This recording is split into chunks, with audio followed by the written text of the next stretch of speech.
Olá, o assunto é carros e o tema: cuidado com aqueles que não valem o que custam.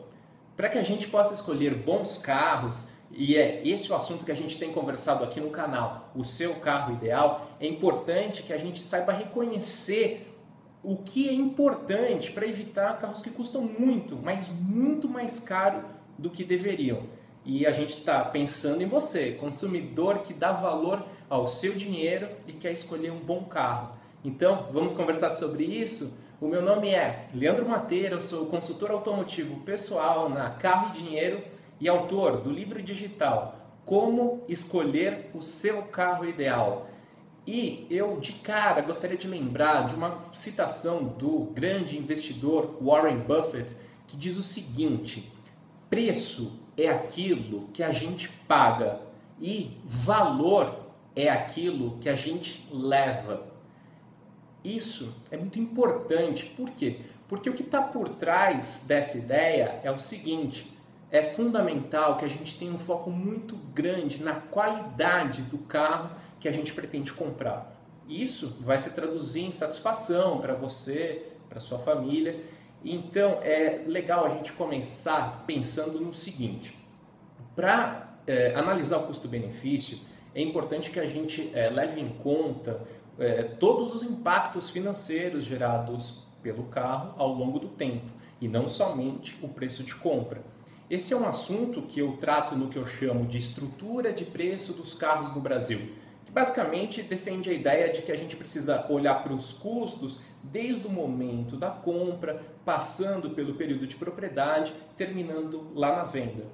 No vídeo chamado Carros, por que eles pesam tanto no seu bolso, eu detalho um pouco mais essa ideia. E por que isso é importantíssimo aqui no Brasil? Como a gente sabe, nós temos os carros que estão entre os mais caros do mundo, tanto para comprar quanto para manter. E aqui, por ser um mercado de emergente, o que acontece? O ciclo de produção dos carros acaba sendo muito mais longo do que nos países desenvolvidos. E isso faz com que existam algumas estratégias das marcas para continuarem vendendo esses carros que são defasados, muitas vezes por preços muito, mas muito elevados mesmo. Então, vamos pensar um pouquinho mais sobre esses detalhes. É o seguinte, algumas características, vamos lá então para os pontos que são importantes de se observar para evitar esses carros. Em primeiro lugar, nós temos questões relacionadas ao projeto. E quando a gente fala em projeto, vamos começar pelo ano do projeto, o ano da geração. Por quê? Porque aqui no Brasil a gente tem alguns carros que são de gerações muito antigas. Então eles têm, por exemplo, o projeto de 1998. Vamos pegar um carro aí que custa mais de 60 mil reais, é um utilitário e esse carro tem um posicionamento elevado aqui no mercado e é considerado um Jeep. E o que acontece? Esse é um carro que tem projeto de 1998 e ele deixou de ser fabricado mundialmente em 2007, por exemplo. E aqui no Brasil ele continua sofrendo algumas remodelações e sendo vendido ainda no mercado de zero. O que acontece? O grande aspecto por trás disso é que é muito importante olhar para o ano da geração, porque os padrões de qualidade, segurança, comportamento dinâmico do carro são daquela época.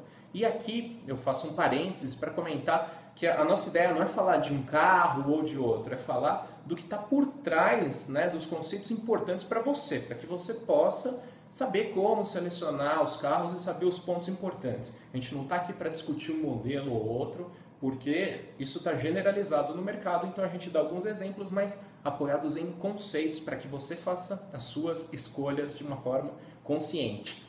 Outro ponto relacionado ao projeto, nós temos carros que têm projetos globais, outros que são apenas voltados para mercados emergentes, outros que são voltados apenas para o Brasil, e existe uma grande diferença em termos de qualidade de construção, segurança entre esses carros, e é interessante buscar projetos mais bem elaborados. Isso é algo bastante relevante. Os carros que têm um projeto global acabam sendo mais interessantes por uma série de fatores. E Nós temos alguns casos, por exemplo, de carrocerias dos carros que estão bastante defasadas também, há várias gerações. Nós temos alguns carros, por exemplo, que são projetos. Vamos pegar, por exemplo, um hatch de entrada vendido aqui no nosso mercado. Ele tem um ano de projeto de lançamento aqui no Brasil em 1999, continua sendo vendido ainda em 2014 no mercado de 0 km, enquanto na Europa já houve uma série de novas gerações desse carro.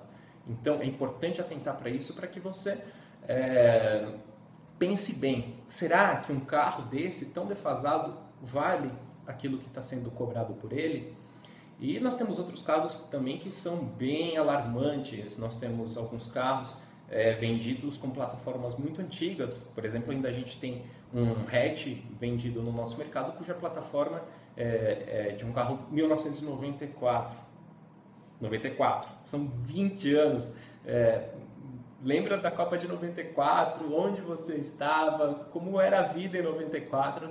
E agora, né, faça um comparativo. Nós estamos em 2014. Será que vale a pena ir a uma loja, sair com um carro 0 km e pagando uma fortuna por ele com uma plataforma tão antiga?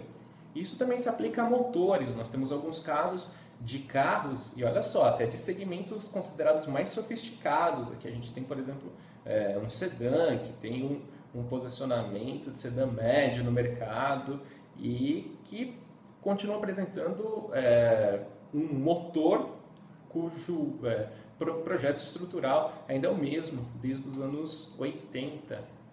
Exatamente, desde os anos 80. Então, é muito importante atentar para esses pontos para evitar e realmente considerar se vale a pena pagar tão caro como a gente sempre paga por carros que apresentam essas características.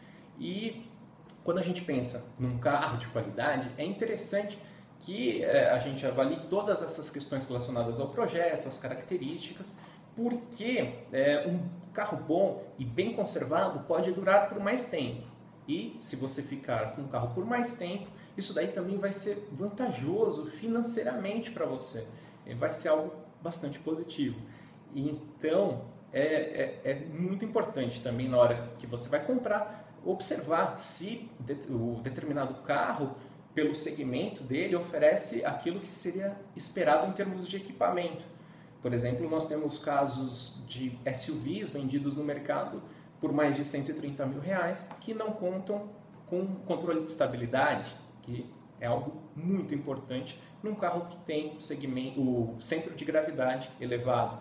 Então, preste atenção nisso para ver efetivamente o que o carro oferece em termos de equipamento. E também é importante atentar para uma série de outros detalhes, como o nível de confiabilidade da fabricante, a qualidade do pós-venda dela, porque tudo isso vai impactar no seu nível de satisfação com o carro ao longo do tempo e também vai ter reflexos, claro, no seu bolso, porque dentro daquela ideia da estrutura de preço dos carros aqui no Brasil, haverá muitos impactos, por exemplo, em termos de consumo, um carro com motor defasado, com bloco de ferro fundido, tende a ser mais pesado, acaba consumindo mais. Então, lembra que eu falei que algumas fabricantes acabam tendo motores ainda baseados nos projetos dos anos 80?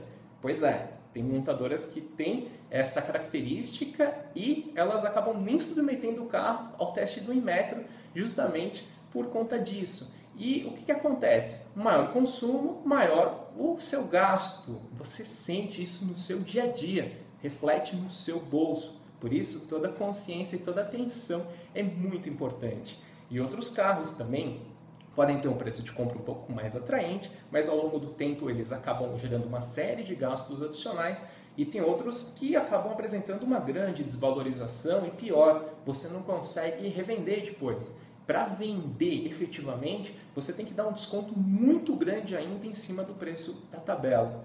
O que acontece? A sua depreciação efetiva, que vai impactar no seu bolso, vai ser maior ainda.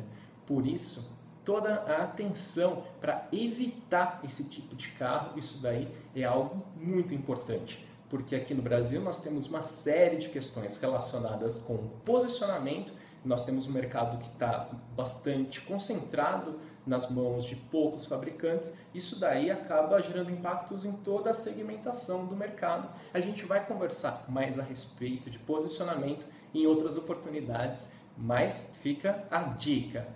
E qual é essa dica? Avaliar com toda a atenção, buscando uma escolha consciente para ver se efetivamente o carro que você pensa em comprar ou o carro que você tem oferecem uma boa adequação em termos de custo-benefício.